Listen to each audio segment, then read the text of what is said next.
certainly thank you all for coming. It's certainly nice to have a good crowd. I wasn't sure what to expect. I've done these for everywhere from, just mom to, so thank you. Past year's been a little trying for me, as it has for a lot of people. I know a lot of challenges going on right now, but I just gone through a lot of physical challenges and a lot of, just big changes in my life. Got fired from a job after 10 and a half years. Got thrown off unemployment by the same job. Then got disability, and now I'm going to be booted off of that before I try to fight for the other thing, and trying to battle with pinched nerves and herniated discs and stuff. And so it threw everything out of proportion. It's like you get stuck in one routine for a decade, and then all of a sudden it's just like everything changes at once. And so gets you to question everything. And I didn't think this was going to be possible, let alone doing something like this. So, I'm just very grateful to be here and be able to share, because, 10 months ago I didn't think this was going to be a possibility. So I'll be reading pieces from both of my new books tonight. I'm going to start with this. This is from The Minded Critic 2018. It's basically a collection of blog posts, collection of my blog posts from all year, post on my Facebook and my website, dealing with all different social, political subjects. I kind of think of it as intellectual ranting a little bit, but it runs the gamut of all different subjects, and just kind of gives me a chance to, read some stuff. So we can get started, and then I'll be introduce that a little bit after I'm done here, but this way we can get some reading going. All right, so here's the first one. I hope you like it.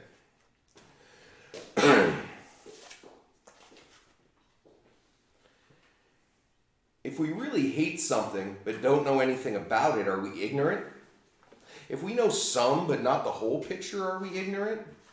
If we espouse knowledge to evidence our hatred, but that knowledge is based on false claims and assumptions, are we ignorant of our ignorance? Does new knowledge scare us? Or because of low self-esteem and low self-worth, are we afraid to admit a lack of knowledge? Are we afraid of the phrase, I don't know? Some of us grow out of the teenage know-it-all phase, some don't, and some of us are stuck in the middle. They say the more we know, the more we find out we don't know. If we don't allow this natural evolution to take place where we absorb knowledge throughout our journey, negativity will grow, festering into a hatred of anybody or anything that's different, disagrees, or challenges us. This happens specifically because we think we know everything and the other person doesn't. Hate groups sprout amongst ignorance, as do despotic and fascist governments. Are we ignorant of this in 2018 enough to defend child molesters, abandon moral beliefs, and treat others like we would not like to be treated? What about in 2020 when it comes time to re-elect the ultimate physical example of that ignorance? You. That is the first one. And I like the idea of switching off like we were talking about. So here's another one. If moving is one of the biggest pain in the ass tasks of life, is it because we're forced to confront how much shit we have? Do we ignore how much of a mess we've really made until we're forced to clean it all up? Is it tedious to put all our stuff in boxes, forcing us to decide what to keep and what to toss? Is the extreme difficulty of this stage directly linked to us keeping stuff we don't need by way of ignoring if we'll actually use it, which is what caused it to collect dust in the corner? Would we have saved a lot of time if we thought about what to keep at the time of accumulation instead of all at once at the end? Putting our entire life into boxes and trucks can be hard enough without thinking of what to keep. The longer we put something off, the harder it becomes, which is the exact reason ignorance can be defined as bliss. Once we realize life is hard, especially when dealing with unexpected things at unexpected times, we'll see nothing should be too easy or overly hard if we treat ourselves with kindness and gratitude, which provides not only motivation for our soul to sing, but for the masses to listen. Moving is only a pain in the ass if we're comfortable with not evolving. Molehills only become mountains when we ignore what's in front of our face. Being grateful for what we have keeps ignorance off of our radar. Slow down. Okay. Being mindful not only makes our future brighter, it reveals the true beauty of our present. I mean, let it sink in. You're right. It's deep. It is, and shouldn't be going so fast. Absolutely, you're absolutely right. Rushing water. I agree. I love you, Brian. Don't worry. Oh, I was. Who knows that? Well, Yeah. you know, when racists openly tout their views because zero fear of backlash exists, are we oblivious to the consequences? When a leader feels 100% confident in labeling whole groups of people as murderers, rapists, and thieves from shithole countries who all have AIDS so they should go back to their huts, does the leader feel like an unquestioned and infallible emperor instead of a democratically elected president? When supporters disagree with flagrant racism, but ignore it because they see the leader as a vehicle to push through a long-dreamed radical agenda, as the closeted racists who gladly express disdain publicly but express great joy privately that somebody is espousing what they truly think. Some see this as the downfall of the republic, while others see it as racist bigots and supremacists taking a cue from General Custer and making their last stand. What happened to Custer? He got brutally murdered because he wouldn't or couldn't admit a new day was dawning and was willing to fight to the death to preserve old world beliefs. I'm not advocating murder, and I'm not saying all racists deserve to be brutally slain. However, when all of a sudden in the 21st century racists aren't afraid to appear in the light of day, they do feel threatened. Do they feel that way because they're losing their historical grip? A new day isn't on the horizon. A new day is here now. The sooner we admit that, the sooner we'll see racists for what they really are, historical relics that belong in a museum. We make racists afraid again when we aren't afraid to defend humanity again. Well, humanity is here to defend it. That's right. We all have to be more human. Wouldn't that be amazing? If the only constant in life is change, and we know because the words have been droned into our heads since childhood, why are we surprised when it arrives? Why all the muss and fuss over something we knew was coming? Did we not prepare and just thought we'd take things as they came? Did we over-prepare, taking so much into account of how things would be that we forgot how things are? Are we always caught off guard because no matter how much we over or under prepare, life has a funny way of throwing us a curveball the second we think we know what time it is? Trying to prepare for the inevitable change in life is like preparing to be on Jeopardy! There are some known categories that have been covered a lot in various ways, but the subject matter could literally be anything, and probably will be, because somebody, something, or nothing upstairs wants us to prove we're worthy through our passion and humility. Once we realize being open to opportunities, putting in the work, and understanding we'll never really know what's going to happen is how we prepare for inevitable change by expecting the unexpected. We'll see change can always seem scary because it's different, but becomes less so when we stop sabotaging ourselves and start loving ourselves by making sure we truly know we're worthy. Life is constantly changing. That change becomes brighter when we allow ourselves to see the light. Over or under preparing isn't the answer. Being mindful is. Curveballs can be tricky, but so can a batter who knows it's coming.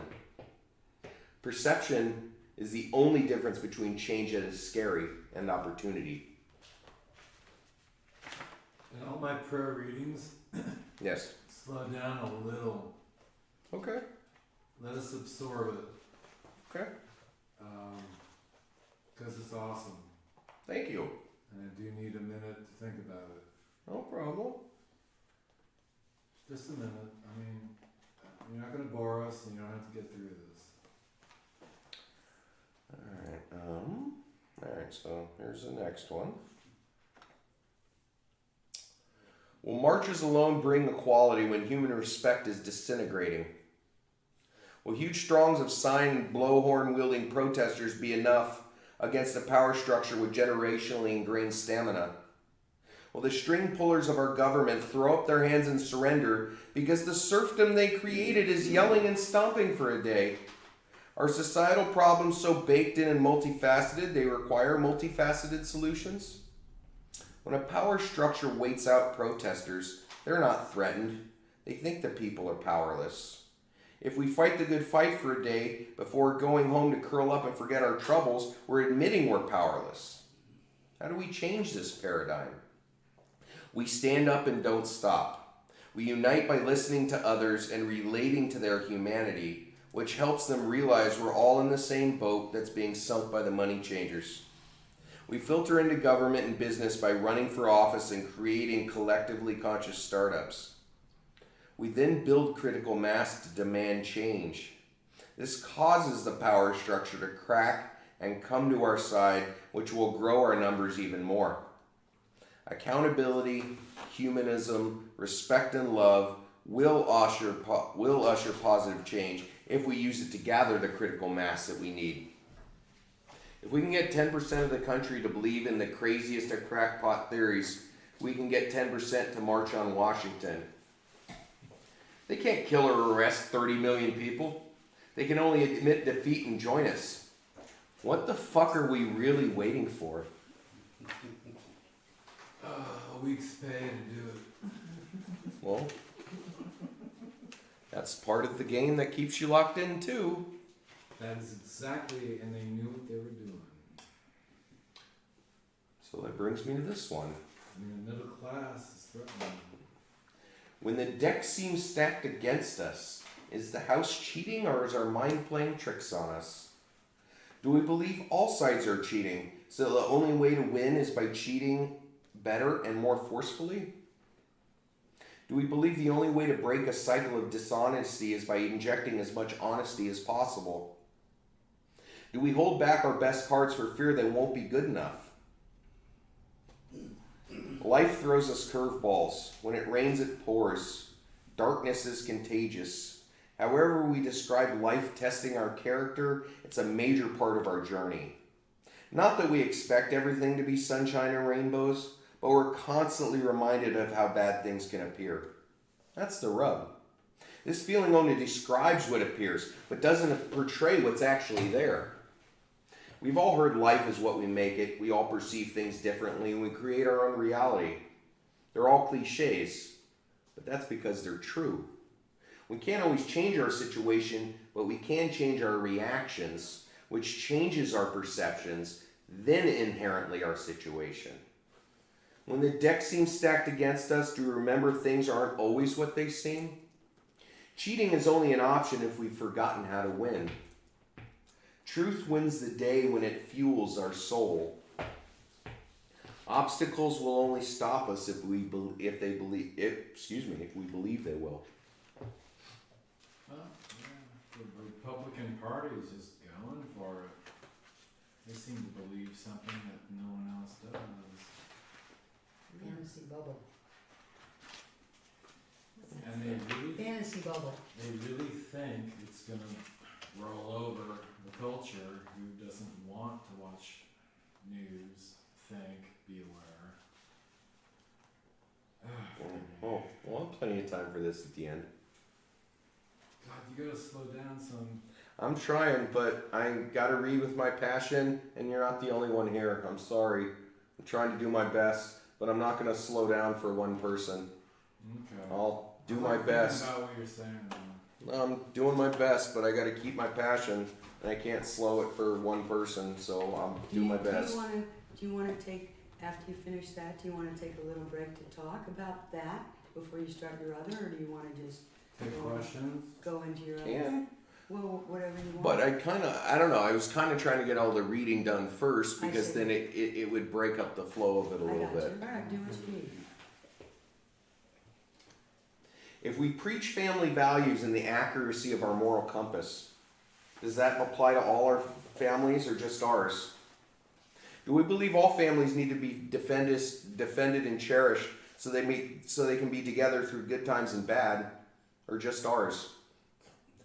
Do we say all families should be together so kids can be loved and feel loved, motivating them to be well-adjusted, fulfilled, upstanding, and positive adults who are contributing members of society, or just ours? Is hypocrisy woven into the human fabric or learned through experience? The fact that babies getting ripped from their parents before being separated with absolutely no way of being traced, only to have these same kids defend themselves in court because they don't have an appointed attorney, the fact that that's even a thing in 21st century America makes me violently nauseous. The only reason this is happening is because these kids aren't white. Trumpist lawmakers say we have to uphold the law, but with zero humanity, because the people they're dealing with, they don't view as humans anyway. Would they have the same policy if these kids were white? I'm not saying the government is racist, but if the shoe fits. Listen, we have 35% voting rates in this country because people assume all politicians lie, so what's the point? If we continuously lie to ourselves, it's no wonder our politicians do the same. If we were more honest, we could have 70 to 80% voting rates like other countries. Imagine how different things would be. First, we have to care what happens to others. That is our first step. Valuing family means valuing the entire human family equally. We only worry the country is getting darker demographically if our heart is already dark. There is a special place in hell for Trumpist kid rippers, and the devil is licking his chops. Hypocrisy disappears from our radar when humanity appears. Just one more of these. If it's darkest before the dawn, can we prepare ourselves so the darkest point isn't quite as dark? Do we take as much light as we can into our soul so we can illuminate through it? Do we fail to act because although we have previous knowledge, we figure, what can we do? Is this just one more way we as humans try to make sense of a randomly chaotic world where we can prepare and improve our odds of success, but no traveling from one stumbling block to the next can't be avoided no matter the heroic action or perfectly designed metaphor? We all know the dark and light cycle takes place in the physical world by the unyielding transition from day to night. However, this cycle also takes place within us by our unwieldy transition from sad to happy. Now there's something to be said for balance, how one side couldn't exist without the other because its definition would disappear. This balance also keeps us from sliding too far left or right, but still allows us to favor one side over the other. This is where we can make our light lighter or our dark darker. True, our choice determines which side we lean to, but we can always adjust. Once we realize it's only darkest before the dawn, when we expect the dawn to completely wash away the dark, we'll see inaction might leave us at the chaotic whim of the universe, but conscious action makes our brights brighter by believing the dark can never be fully extinguished, but can be shrunk and made so uninfluential it's relegated to crazy street preacher status. We can't influence the existence of light and dark. We can only turn up and down their influence on us. Dark only wins if we give up, because we forgot how much light we always had. The world only seems chaotic when we fail to consciously choose our path. We see the light at the end of the tunnel when we remember our soul is the lantern. Thank you.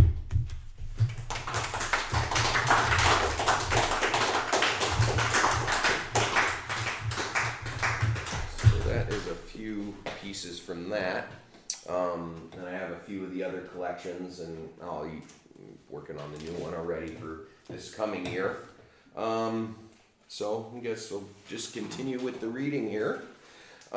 This is the sixth book of my Search for Truth series, A New Day. I'm not going to break down the entire series, just a little bit what happened from the book before. Basically, there's been a popular overthrow uprising of the U.S. government by a gentleman named Jason and a group called the Truth Seekers, uniting many other disparate groups. The last book basically ended where they basically had gone in with, what I like to call the 10% rule, basically your 30 million people, and gone in and basically ejected the entire government and got the president out of the bunker and all this other stuff. It's a fiction book. I can say whatever I want.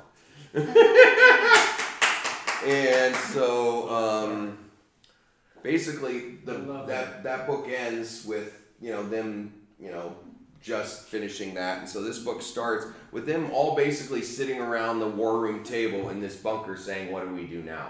Because one thing I really wanted to portray in this book is someone who always is the rebel, who rebels against the system or whatever. But what do you do when that rebel gains the power, basically gets enough people together to overthrow that power, then becomes the power themselves? What do you do when you have now become the power and have to realize people are going to rebel against you because it's a natural give and take of these things? And so I'm trying to think like 10 steps down the road already, but that's just how my mind works sometimes. So that's kind of what I wanted to talk about with this book, I guess. So a plan's a plan. Yeah, for sure. Got to have it from somewhere. So this first section comes from basically their first kind of big meeting once they get all their groups together. They had kind of a little meeting in the bunker afterward in the first chapter, and then the second one they get all the groups that kind of helped them with their overthrow. And I'd like to read a section from that. All right. So what do we do now? Who's going to lead? Who's going to be the department heads? Who's going to do the immediate jobs to help return us to some semblance of civilized society? We must have the capacity to build things better, just like the American people have always wanted. It was the same random voice which emerged before. Jason wasn't sure if it was male or female. That didn't matter. This person was right. For right now, I think people should return to their expertise. The infection Christina's mom infiltrated the system with was mostly weeded out. But I've been around long enough to know some still exists.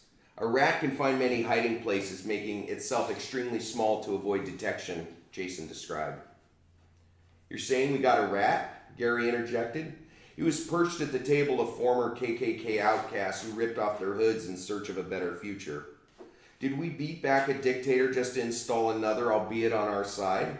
A benevolent dictator is still a dictator. Are you calling Jason a dictator, you ungrateful son of a bitch? Billy Bob yelled at his nephew. Gary really did want to fight for the right side of history, but Billy Bob knew Gary loved stirring the pot. I want to make sure each of us has a say. We're in this mess specifically because she wanted all the power for herself. To sustain that power, she'd steal it from people who had nothing to lose. She knew it would cause us to fight each other, making her plan successful, Gary added. His guys knew he spoke the truth, and so did everybody else. The United States began as an experiment where all people would have a say and receive a fair shake. However, corruption soon followed when leaders let power go to their heads by subjugating others for fear their power was being nabbed. Julie Bond started the entities as a way of getting that power back for a select few. She abandoned them when she realized she didn't like to share. The last thing any of the Capitol building's occupants wanted was to drift away back to the way things were. People-powered revolution had brought them to this point. Whether they were ready to raise their voice or not, they all knew it would lead them through this new day and into the next. People power needs to be our foundation at all times. If there's a method to do something which subjugates, puts down, or demonizes a person for what they are, what they believe, where they're from, who they love, who they identify as, or where they want to go in life, then we do the opposite. Do I know what's going to happen in the coming weeks? Hell no. I don't even know what's going to happen tomorrow. We'll have a better future if we create and live our new day now, instead of waiting for a horizon we'll never reach. Jason orated directly from his soul. I fully agree and stand behind you, Gary emphatically stated. He might have been a pain in the ass, but he was their pain in the ass. All the men behind him cheered, as well as other militia tables sitting near him. If we keep people-powered revolution firmly planted in our minds and don't want to dehumanize people in any way, what about laws? What about the normal functioning of government, Rydell theorized. He knew he had to reprove himself once again to Jason and other truth seekers. The politicians Rydell abandoned and fucked over to commit his crimes were presently trying to do the right thing. Look who decided to speak again, Christina harangued. She detested Rydell with every fiber of her being for all the shit he pulled. One thing she did know was this former human being who may or may not be regaining his humanity. He was right. We can make government function how it was supposed to before it was completely destroyed, Rydell added. He wanted to help, but he craved action, as did the other 100 antsy people in the room who all had no idea what they were doing there. They knew, but they didn't know, just like walking into a new day. What about courts and judges, countered the court table. What about the police and military, repeated the law enforcement table. What about the homeless and people in low-income housing? What about working class people who struggle to pay bills because a few powerful people thought they could crank out a few more dollars? What motherfuckers they are. God damn, thundered a voice from the back of the room. Jason and Christina tried to identify the voice but couldn't because the people gathered to form a new government were demanding from others what they should be demanding from themselves. We could ask each other these questions till we're blue in the face, but it isn't going to make the answers appear. Billy Bob answered back. Gary got boisterous with his group, as were other truth seekers with their subgroups. Salt of the earth people were needed to make a country run. They didn't care what people at the top did as long as it didn't destroy them or pit them against each other. The entire room echoed the same nonverbal cue. Well, we all need to do what we do best, with humanism always in and on our mind, using that to start making needed changes. However, until we rebuild the destruction and institute what we agree on, you'll answer to any original truth seeker. We'll be sitting in the White House and basically be leaders until we get back to a point when elections are a viable possibility. You're setting yourself up like a dictator? Isn't that what we unseated? The same voice from earlier bellowed out. I'm not seating myself or any truth seeker as a dictator. All I'm saying is we need leadership to return us to normal. Once that happens, then and only then can we move forward. We cut out the disease which infected our American life and has for the last few hundred years. Now it's time to hold that power so any Julie Bond remnants can't just steal it back and undo people's hard work. Once we're able to hold control, then we build. We can get behind that. I like a clear hold and build strategy. It worked previously because hearts and minds were actually attempted to be one instead of endless token gestures, the military table exclaimed. We must ensure you don't become what we usurp, even if we don't set out to do that. The same unidentified God, I can't even speak. Same unidentified voice added. Why don't you show yourself and come up to the mic? Jason offered the still unnamed source of the current line of questioning.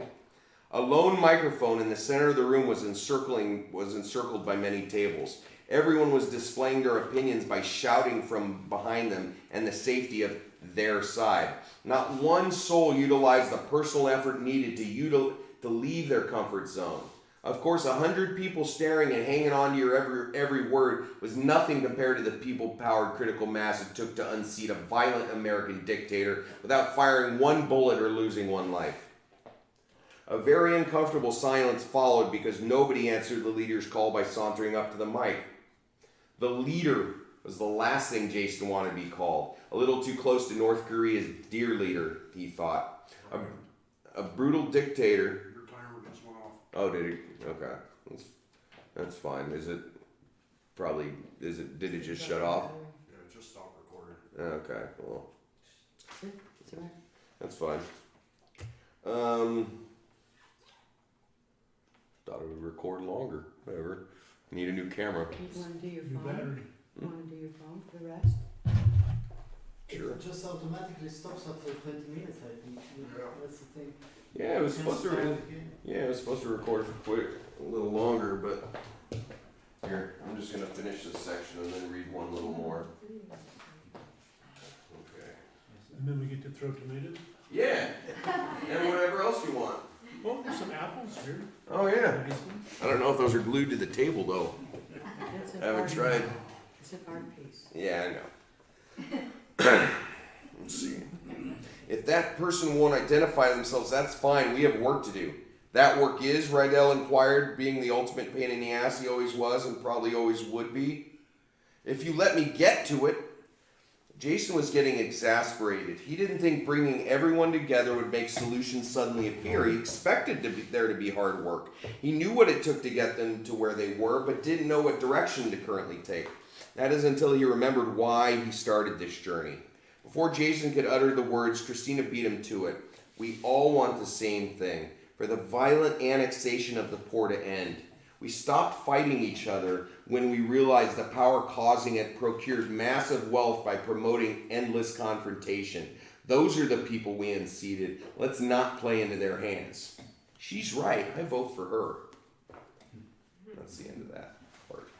And I'll just read one more because I was getting excited and done a reading and probably picked too much shit to read, so I hope I'm not boring you or anything. Okay. A lot of meat. Let's see.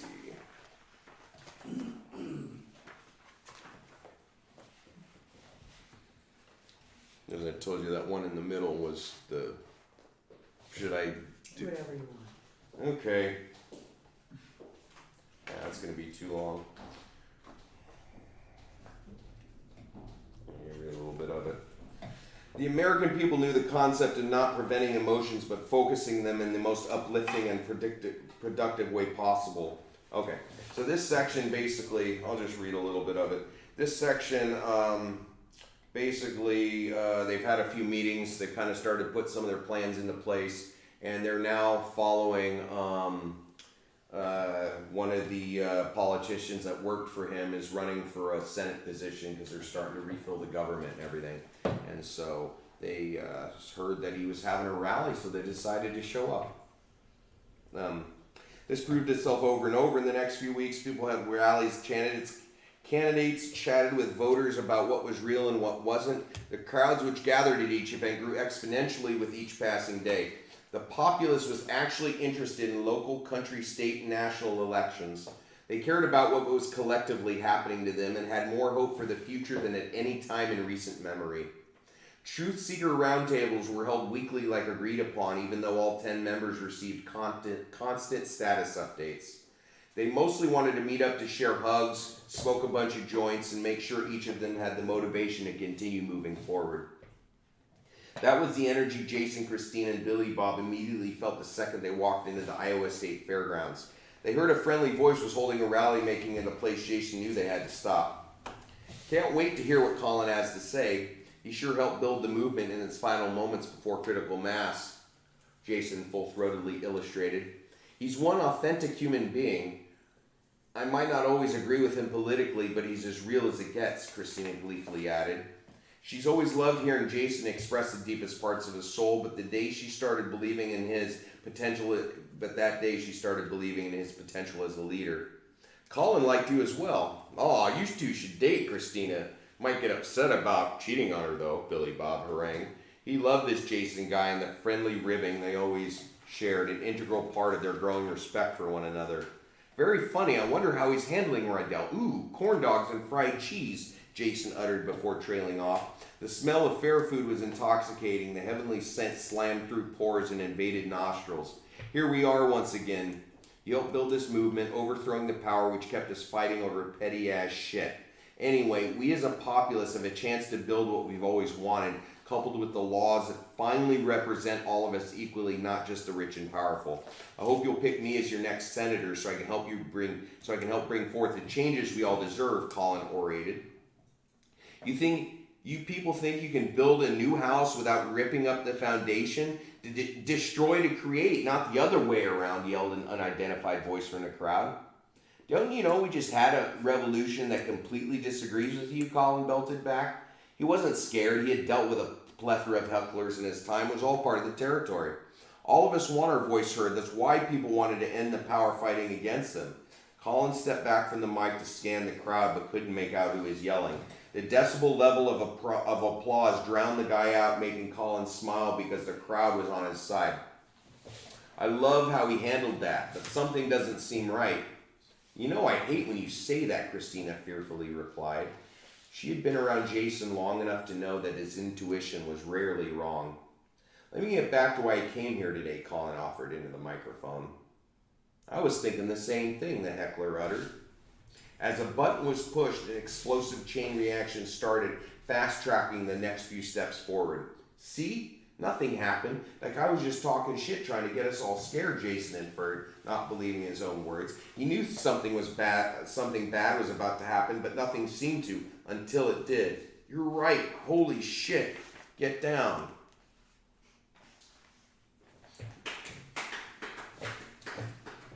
That's full of passion.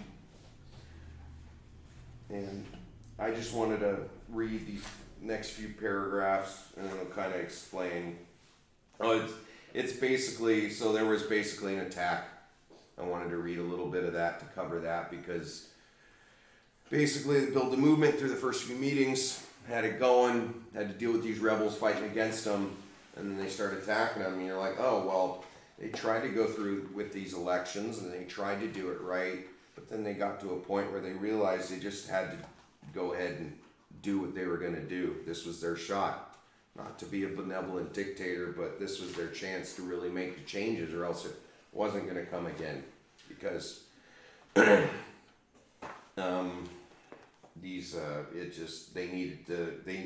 basically they needed this opportunity, and they basically used it to regather the critical mass again. Probably twice the size this time. Is I kind of look at it as a new March on Washington at the Lincoln Memorial. That's how I pictured it. And this is the last part I'm going to read. But this is basically his speech that he gives from there and a little bit of the context around it. But hope you like it. It'll be the last part. Jason looked out at the crowd and the millions of people staring through his soul. Normally, he would have lost himself in thought. This time was different. This time, everyone was staring at him like Aunt Bee, letting Jason know his authentic soul attracted them there. Jason then turned to his comrades in arms, the truth seekers, remembering all the battles they didn't know they'd win, but somehow did. They looked back at him with the same supportive intensity of the crowd. Then he looked into Christina's eyes, the one woman who truly loved him. How alone was he before her? How grateful was he every moment of every day she was near him? He cherished the love and energy they shared. Man, he loved her. The silent stare-off continued for another minute before Christina spoke. I'd ask if you were entering one of your frequent mind spins, but this is different.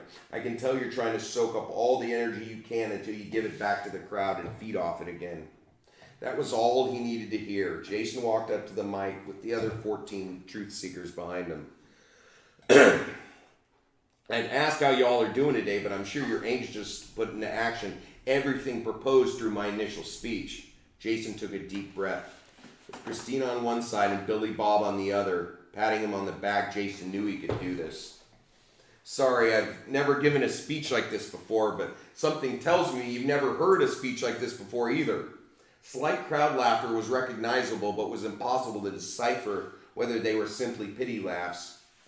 Fuck all that and trying to pay attention to that shit. That's what blocked him in the first place. Jason's progress thus far happened specifically because he learned to let go. After another 30 seconds of silence, Billy Bob once again witnessed the ultimate example of humanity lost in thought.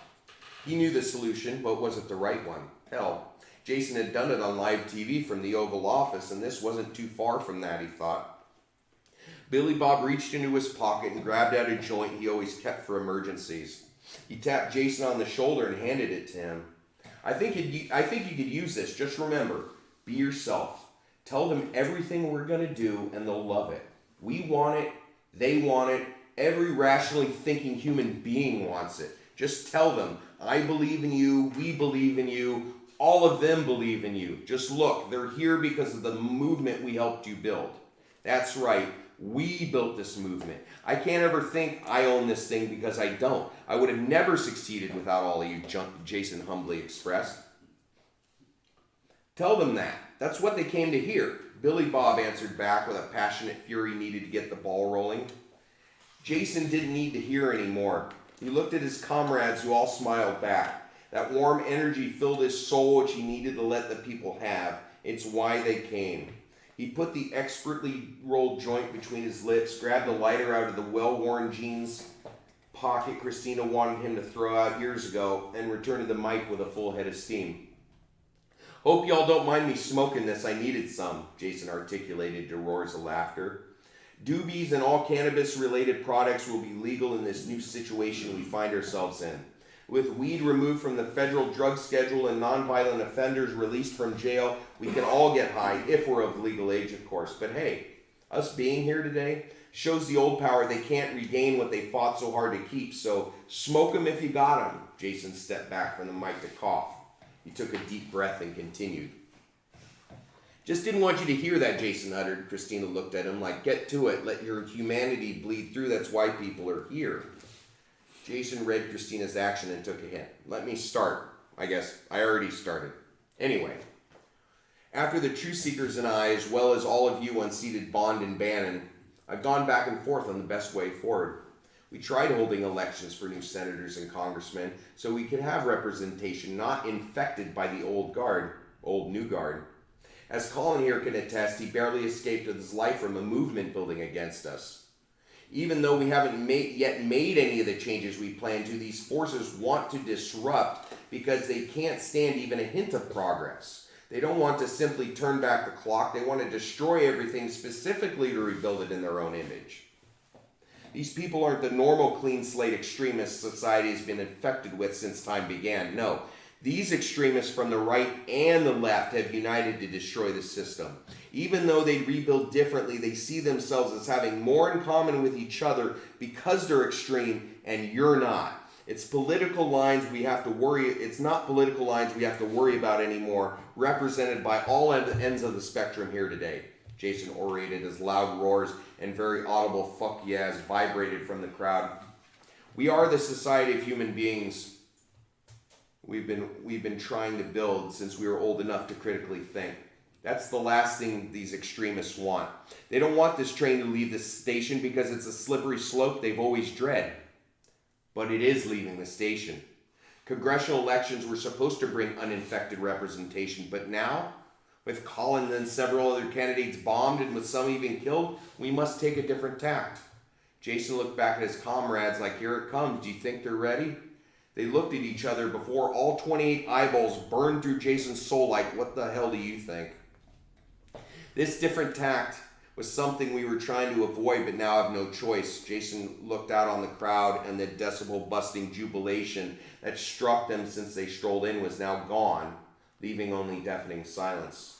One could have heard a pin drop from a mile away, and it would have been heard, which is how far in every direction around the Lincoln Memorial people spread.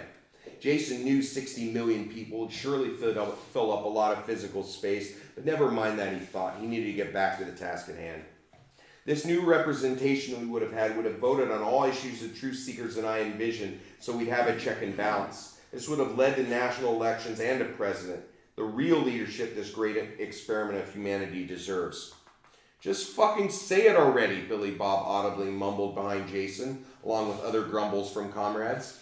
He knew he'd better get to it. The silence made it more nerve-wracking than the crowd screaming and yelling like a kid who was too quiet had to be doing something wrong. Jason knew these people weren't children, but the sooner he started, the sooner he could finish, and the sooner he could get the hell out of there and start implementing stuff. Since the situation has drastically changed, we're delaying elections until we get things under control. We aren't taking martial law or a military junta, actually the exact opposite. While we will be ruling by fiat, we aren't a military tribunal and won't use violence to squash dissent. However, we need all your support in this effort. We'll be instating major societal changes. It'll be a lot for some people to deal with, but then again, that's why some join the extremists. After these changes have been carried out, we will have elections. However, for now we have to play hardball. We want to have the elections, but we have to make this conscious change now. This is our time. This is our chance. Jason stepped back for a second and took a deep breath. His joint had all burned out and about to burn his finger. Christina, Billy, Bob, and the rest of the truth seekers could feel Jason's exasperation. He had been given all the energy he could, but the people needed more. They knew Jason had what it took, but knew he needed recharging. The crowd was blanketed by Jason's authentic and passionate fire, relating on a human level specifically because engaging humanity was the definition of this movement. Jason received a bear hug from his people, filling his soul with every drop of positive energy they could give him. Christina then grabbed him by the hips and gave him a deep, long kiss, not caring that over 100 million people could be watching. The echoing awe from the crowd would have made the most hardened thug cry. Since that wasn't the crux of the gathering, but certainly how people should act to each other, he welcomed it. Jason stepped back to the microphone to complete what he was trying to say. Sorry about that. I get overwhelmed. I never thought something like this would happen. I can't thank you enough for your support. People power is what got us here, and people power gives our movement stamina, courage, and sustainability. The crowd's reaction and the group hug from his people gave Jason the confidence he was looking for. He was living the example of giving energy, recharging, and then giving it again. He had experienced the concept, but never several times in the same event. At any rate, Jason knew he'd better finish it, not for the simple fact of slowing down the emotional roller coaster he was strapped onto. What I was trying to say, Jason offered with renewed confidence. He received countless smiles and cheerful screams, sending tingles up his spine. Exactly what happened when he witnessed pure consciousness, finally rolling down like waters at this new march on Washington. Some things in life should never be for profit. Schools, prisons, hospitals, military, and police chief among them. When profit enters into the equation, it's no longer about education, rehabilitation, becoming healthy, or keeping people safe. All that's seen is dollar signs, transforming humanity into a commodity. The strength a society can achieve is unmatched when its populace is healthy, educated, and not put into a box for something they didn't do because they were unfairly targeted. All schools will be public. They will be funded properly and with the equipment needed to educate children so they achieve their dreams. All charter and private schools will be closed. The sole reason they were built was because the well-off wanted to give their kids a much bigger head start in life than other kids. Now all will get that opportunity. Next, we'll have free college for everyone. All private universities will become public. Everyone will be able to use the same learning materials the well-off have for decades. This will also ameliorate the crippling debt many of you are under. Then, we'll close all private prisons because the fact private prison owners want them to be as full as possible so they make a ton of money will always contribute to politicians seen as tough on crime, who then pass more laws, see more people go to jail, and on it goes. People will still be arrested and put in a government jail if they do something illegal, but all people, regardless of race, creed, religion, orientation, or gender, will be treated equally and actually be rehabilitated through non-judgmental educational and psychological opportunities. People will no longer be profiled. They'll be arrested for their actual actions, not their perceived actions because some racist cop doesn't like black people, making the fatal choice to shoot first and ask questions later, even though the kid was only 14. God damn it. Fuck. Tears spilled down Jason's face as he thought of parents burying their kids. Nobody should experience those horrors, he thought. One of the main things they were trying to fix. You got this, was chanted throughout the crowd. The people assembled on the Lincoln Memorial knew this was a once-in-a-lifetime opportunity. This was a new day, not something on the horizon to be chased but never attained. These people in this time wanted to finish work nobody before them was able to. They wanted this regular guy who just happened to be in the role that he was to say what he truly thought.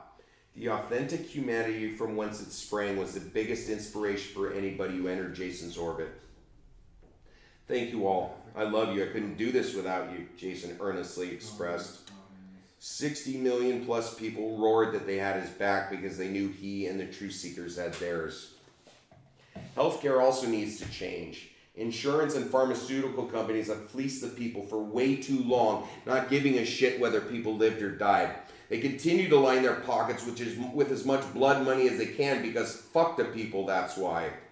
We'll be getting rid of private insurance, be instituting a form of Medicare for all, in that every person within U.S. borders can go to the doctor and get healthy without having to pay.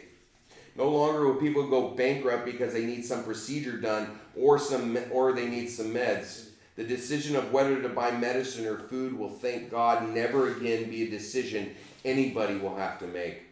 Drug prices, doctor visits, in fact, all procedures will be done free of charge, including preventative care, so less of us get sick. Also, we'll be uniting disparate groups of people through common goals and humanistic dreams. Regardless of race, gender, orientation, or any other label holding us back, we will do everything humanly possible to help us collectively move forward as a species. How are we going to pay for it all? By closing all tax loopholes for the super rich, closing tax havens, and making the top 1% finally pay their fair share. You know as well as anybody who's been paying attention for the last forever that we as a country have plenty of money. It's just being concentrated into fewer and fewer hands.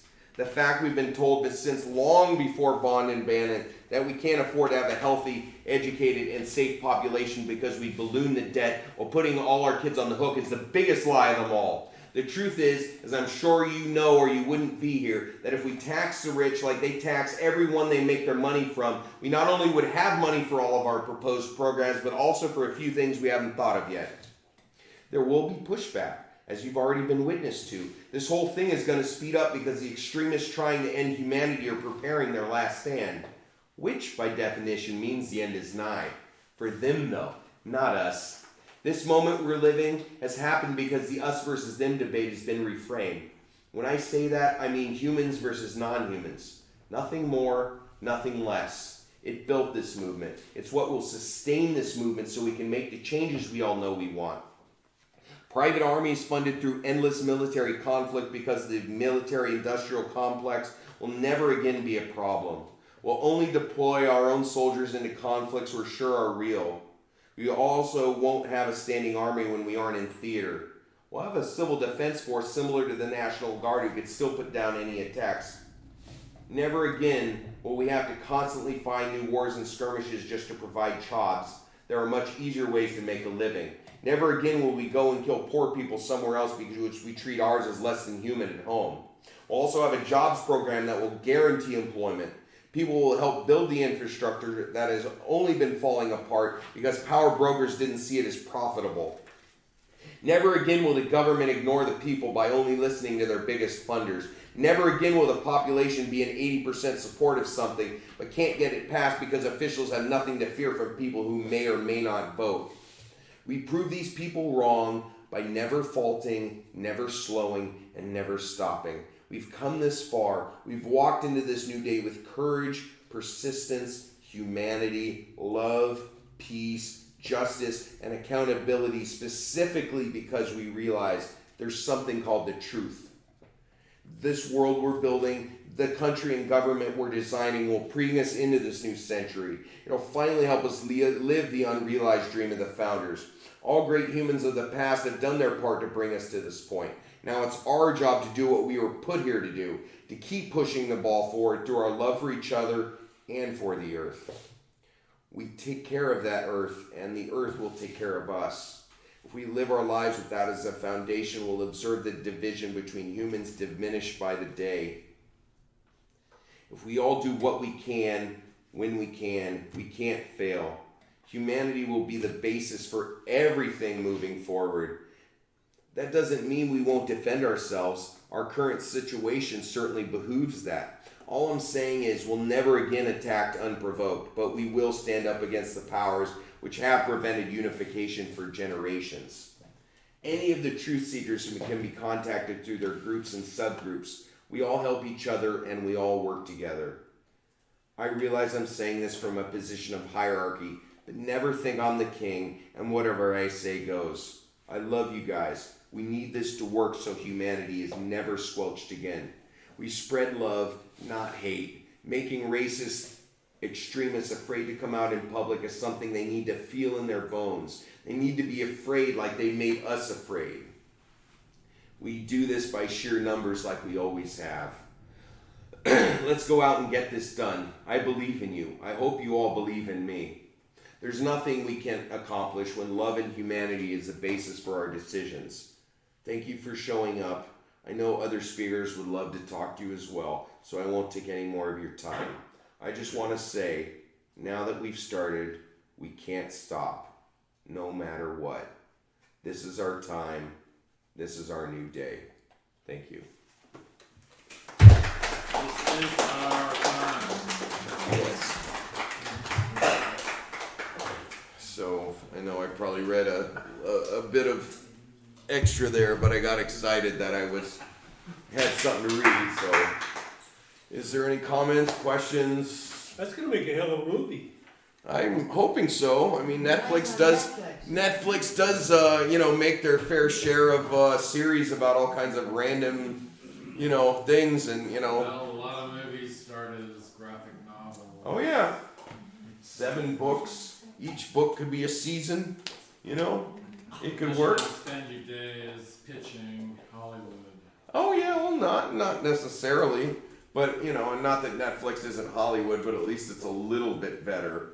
Probably not really, but Rubber meets the road. yeah, no, totally. It's an option, but I'm just happy to be able to share it with people, share ideas, talk. What keeps you going? I'm working on a novel that you've done. In the space of my 6 chapters, you've done 6 books. How do you do it? Well, I know part of it's defining like the process, but I think part of it is defining like your process, how best it's for you to create when your most creative times of the day are, seeing how everything's interconnected, so it makes those times better. But to really keep you going, it's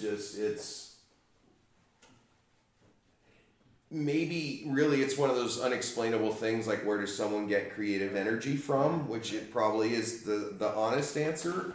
But I love it. I started small. The first book I put out, it's not even any of these here. I did 3 before this that were real short. First book was like 50 pages, 70 pages, I can't even remember. But it didn't matter how long it was. It just mattered that it went out, and I slowly started building my way up. And then once I got into the novel, it's fun. It sucks you in. It's like it's a pain in the ass, and you hate it because it takes forever. But at the same time, it's like at the end, it feels good, and it's a marathon. Remembering it's a marathon. It's not a sprint. Do you develop a discipline where you do it like for an hour and a half every morning, like some writers do? Well, morning time's certainly my most productive time for that, for sure. The river. Although the river helps. Although when I actually do like rough drafts of the chapters and stuff, I'd sit in the coffee house, and I know it sounds very stereotypical. That works for me too. But it was something about I was able to block everything out. I'm a very, very loud typer. I'm kind of probably broken a couple of keyboards, and so I'll be sitting there just pounding away. And when I write like a rough draft, I think that's what keeps me going too. At least in that initial part, it's just I don't stop myself. I don't care how badly something's misspelled or what punctuation's missing or anything. I don't care if it looks like terrible. It's like stream of consciousness. It's getting out. It's putting it out there because you're going to have plenty of time to edit. And so it'll take me like 2.5 hours to bang out a chapter. And I'm just like this. And I've had people look at me like, the hell is wrong with you? Yeah, get it out there. Yeah. Edit. So yeah. Then edit. Yeah, so Editing's everything, but gosh, get something down. Yeah, so it certainly helps, but yeah, it's just is getting it down and being kind to yourself. It really again, comes back to the process, but really what does it for me, again, is seeing how everything's like interconnected. Because really what makes me a better writer is what makes me a better human being, and vice versa. Because it's like being good to people, taking in new knowledge, not thinking you know everything, you know, observing. I mean, hell, we live in an amazing area that's very good for inspiration, you know. I've liked the river myself for the last little bit. Something about it for me is peaceful, and the deer and the birds and stuff in the morning. It's great, but so That's his little office. yeah. Yeah, as I'm driving like on the little 20-some minute drive to get to the spot, like I'm like, wow, if this is my commute in the morning compared to some people, this probably isn't so bad. Like, yeah. Yes. Are you publishing, do you have a publisher, or are you self-publishing? Well, I publish through Lulu.com. I almost refrain from using the term self-publishing because that term doesn't really mean what it used to. Lulu.com is basically a print-on-demand independent bookseller.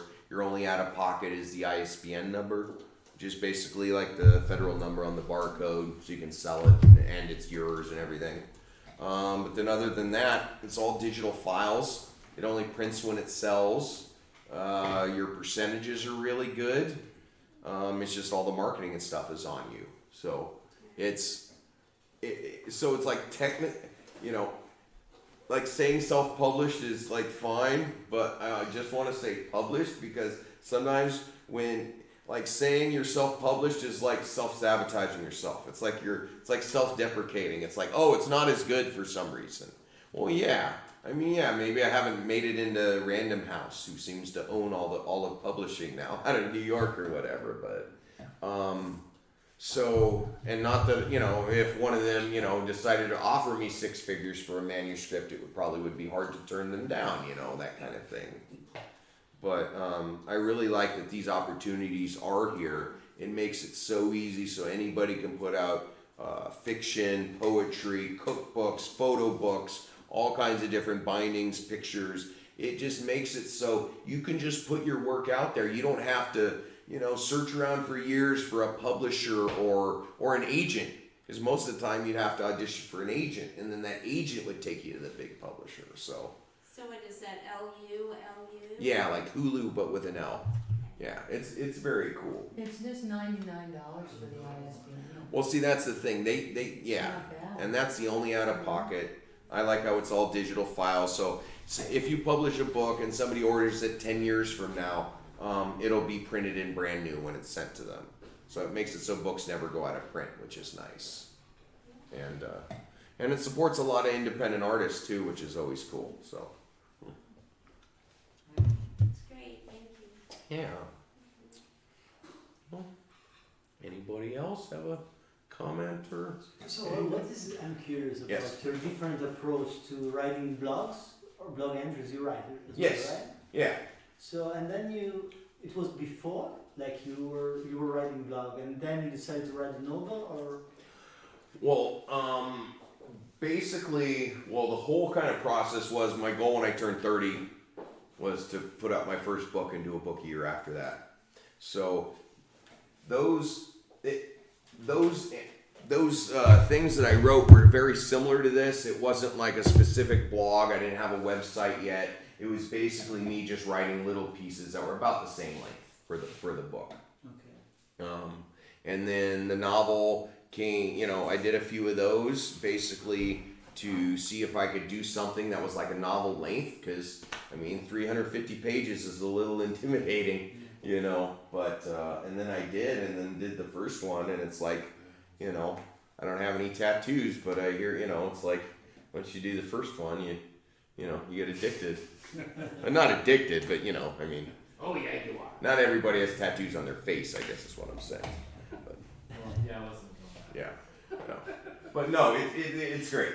You know, and Mom does the artwork, and it's really nice to be able to do kind of a creative project with her together, and bounce ideas off of each other Share and wisdom. everything. Yeah, definitely. So, and it just kind of democratizes the whole process because, you know, like I said, people can put their own stuff out, although, you know, always looking for marketing help. And that kind of thing. So I'm not the best salesman in the world. An agent. Hey, I wouldn't mind one. Well, I we'll sure- throw you Certainly wouldn't mind one. Well, that's. So the reading, this is your first reading. Well, this is the first reading for this book. Okay. I've done readings for the other ones. I have some cards here on my website. I have a bunch of the old readings, the other readings that I've done for some of the other books. I have some short videos on there. I have all the blogs. I have the blog now that I'm doing. I'm posting audio files with it, so you can listen to it. I'm trying to get into the whole podcast thing. Any way to, it's like more irons in the fire, see what I can do, see if something catches, and really more to, easier to get your voice out there. And that's, obviously I'd love to make at least a small living, or at least be able to get by with it. But the real message is to put the real point is to put the message, is to have conversation, is to have, just try to bring a little humanity back and have some conversations with people, and just. That's what you're missing as an editor. In the old days, the editor was half yeah. writing. Oh, for sure. Of course, professional editors, if you've ever looked at what they cost, if you hire them out of pocket, are about $10,000. And So- mine is Wasn't free. my point. Mine is free. We have people read them, but to really hire a professional editor, which some self-published authors have been popular, have found popularity, but One point about the book, the Search for Truth, the very first one, talked about immigration, which is still humongous going on. And it's like each book was prophetic about something that happened. Like he had published the first one, and then it was a year later, and I saw something on TV about exactly what he had made up in his mind in the book. And then the next book, was that the drought? yeah, the Cuba one was the second one. Yeah. Right, so the second one started in Cuba, and that was the year before Cuba opened after 54 years of being closed. So that was another. And I had a huge prophetic. fascination with Cuban sandwiches, and still Yeah. do. So the back of that book has a Cuban They're sandwich. awesome. That was his comfort food. Yeah. When anything good happened, he had a Yeah. Cuban sandwich. And so, thanks for your help, John. Sure, you bet. So that was the drought one, and Yeah. then they were wanted to give free water to the world. And then of course they did that, but then they were fighting over the water. So that was the next one. Yeah. And so each one had sort of a theme going on to it, and it just, until, which one was the one where DJ Bannon, it was the president? Well, it was the fourth one, the Rude Awakening, was probably what I was channeling during the 2016 election, because the new president is elected, moves the capital to Alabama, and it was really a way to talk about racial issues. Yes. Yeah, and that's when that Roy Moore crap was going on, okay? Yeah. So this came out before For that. they moved the capital Yeah. from Washington D.C. to Alabama, of all weird places to move the capital. And that was then the next year was Roy Moore and all that bullshit with Roy Moore and oh God. And So it's just very interesting. I think that one especially, the third one and fourth one probably are the closest to me, because the third one deals with private armies and militias, but also deals with the Palestinian-Israeli conflict, and they stop this whole arms deal and stuff. But the fourth one there, that one really meant a lot too, because one of the things I always heard from say white activists who get involved with racial issues and helping people of color are like, well, why don't you just talk to your own people? We can't. Right. So what I was trying to hope to accomplish with this book, and what I think is that some people are so far over the deep end of that shit that they almost have to, how do I say it? They almost have to be talked to by their own kind. It just makes me cringe even saying that. But to basically till they come back to normal. And then they can progress further, kind of thing. And so I wanted to portray a lot of conversation between like basically old racist who redeems himself, now sees it, and is now fighting for the right side of history, and is now doing all the good things, and basically trying to bring his nephew over who isn't quite there yet. So so that was a lot in that thinking too, because I had always heard that argument, and the problem's multifaceted, so we need, solutions from anywhere we can get them for sure. Animation? Someone wants to draw her, as a graphic designer for sure. Visuals catch everyone off You know. Look at South Park. Yeah. So if anybody wants any more juice, and some cake, and if anybody came in late, it's like $2 to $5 if you have it, but if you don't, it's fine too. Okay? For Yeah. it's all for the Also, center. another thing that struck me was like when the discourse of Jay's, it was describing the society that he would like Yeah. to achieve. Yeah. I think in not too long ago, Europe was. I come from there, So Sure. from what I read and what I remember from Yeah. it, it was kind of like that. The idea, the European idea of society. Oh, well, no, for sure. And we are doing the opposite. We are coming like we are. Well, then there's, certainly increasingly, unfortunately, right-wing people taking over in certain areas it's in... a privatization, sir. Yeah, no, exactly. And all the stuff that was seen as all these crazy socialist, left-wing, whatever ideas that Europe has been, doing for 30, 40 years, they're all American ideas. They all came from here. Yeah. That was always the funny part. But Judy Berry combined left and right through music. She did not draw lines. She didn't say you have to hug a tree, you have to cut it down. I'm not going to do that. Yeah. I'm just going to say we're all people and quality of life is our bottom line. Yeah. We'd like to live this life as painless as possible. Sure. And that's all she did, and then she got FBI That's what law on the car. Oh yeah. Well. Not even close. She Yeah. did it. Well, at least they didn't get her like Fred Hampton. So that's all I gotta say. Of course. Gotta combine, not divide. Well, that's it. A wave that's strong enough to meet this division Yeah. that the Romans qualified as the way to take down cultures, Sure. set them against themselves. Well, that's why we have to do something about it. You're the man. I'm trying to put a voice out there. Doing what I can do. So. We all have to do what we can do. Yeah. Definitely.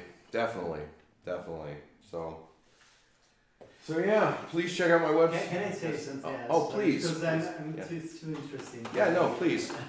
Yesterday, I had to change the glass of my car, so I called the guy. He came with the glass, Mhm. and he was a British. Okay. And he came to the States to live since many years. He kept Sure. on repeating, my wife is Chinese. My Yeah. wife is Chinese, like 60 times in 10 minutes. Yeah. And he was saying, he was asking me, why, what do you think about America compared to Europe? Yeah. And I said, I described my feeling, and then he told me,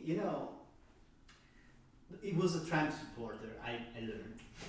Sure. They say, because socialism, what is socialism at the end? He said, Peopleism. it's a general socialism. Yeah. He said, actually, it's like people that work, like me, have to give money to people that don't work. This was his explanation of socialism. Yeah. Sure. And he said, this in America cannot work, This happened in Europe, and we'll see where you at. Well, yeah, and it just goes to show, when someone only hears, viewpoints from one angle, not only do they only hear it from that one angle, but then they never look deeply into things or think to question. So this person that sounds like they know what they're talking about, sounds like they really know their stuff, but they really, I was like, wow. Yeah. Yeah. Wow. Oh yeah. Oh You yeah. are despising all the socialist ideas, and wow, you're the first person I meet in my Oh life. yeah. Oh yeah. Well, no, and it's funny because then you could come back to that person and be like, oh, so you don't like socialism? Okay, so don't go to the hospital. Okay. Yeah. Don't call the cops. Don't call the fire department. Don't drive on the road either. By the way. No You know. fire department. Yeah. So you know, I mean. Nothing's been all way or all another. We've had socialistic principles in this country since its founding, really. Lords know. and serfs. Yeah. Who was the character that I really liked that I came across from the 20s? Eugene Debs, who Hitler. and it was he was the founder, I think, of the American Socialist Party. It was Yeah, back in like the actually, 20s yeah. before the New Deal, when socialists and anarchists. Yeah. Yeah, actually had like pull. It was just an interesting character. Hey, we had a socialist governor in California at the turn of the century, Hiram Johnson, who is quoted with that quote, "The first casualty in war is truth." Oh, okay. That's our governor in California in 1906. Crazy. Hiram Johnson. Wow. Socialist governor, yeah. Wow. Well, yeah, the They past. just have socialism for the rich people, really. It's what they have. These Well, no, and days, because that's they learned it to too. co-op. Free markets really aren't free. That's what they mean by democracy now. It's a democracy for the few, not the many. Oh, Just yeah. the elect. But that's how the Greeks defined it as well, so they can get away with it. We have a republic founded in law. Everything they do is lawful. And boy, it's Even being if it's right tested in our now. face. Yeah. Wow, Yeah. every day, Damnedest Yeah. thing, but every Yeah. day. that's what I'm saying. So Yeah. So I'm not completely against capitalism. I think the fact that, you know, any private person can go out and like start a business and make money off it, I think that's an It's okay amazing. that's an okay thing. Yeah. There's just some things in life that shouldn't be made for profit. You know, that when you put profit motive into it, it changes things. You know, you can't make the profit elite off of class people. Tends to You know. want to dominate that Yeah. profit margin. Well, hey. So we need to find new motives, maybe. Yeah, I think so. Capitalism's okay with regulation. Yeah, but capitalism with regulation is not capitalism anymore. Let me think about this. Social. You could actually make that argument. Yeah, none of it does. Yeah, you could make the argument that between capitalism and socialism is democracy, but so Well, yeah, democracy is who's the Yeah. demos. Who So. are the demos? well. Well, I It happen isn't to think they're everyone. changing all the definitions, right, because And Yeah. at a point in time, that's Yeah. what they would say, we're And exporting unbeknownst to a lot democracy. of people, they don't realize Yeah. that the Patriot Act, for example, changed the It's definition very- Oh, for sure. of everything that we do. Oh yeah. Oh yeah. So Oh, big time. Thank you. Well, thank I you. think the timing, Thank you. Thank you. Words. Thank you. Have a good the night. timing of your work is. Thank you. Oh, thank you. Yes, and please, I have my email on there. I'd love to hear any kind of feedback, good or bad. You know, the old saying that bad publicity is better than good sometimes. Where are you gonna get a heckle from me? Oh, wonderful. It's good. Well, thank you. Thank you. Yeah. Oh, please do. I do. If you go to my website, I do have sample chapters on there too, in case you wanted to kind of just poke around with any of the other books. Awesome. And is there Well, thank you. Have a good night, huh? event? Yeah, here is.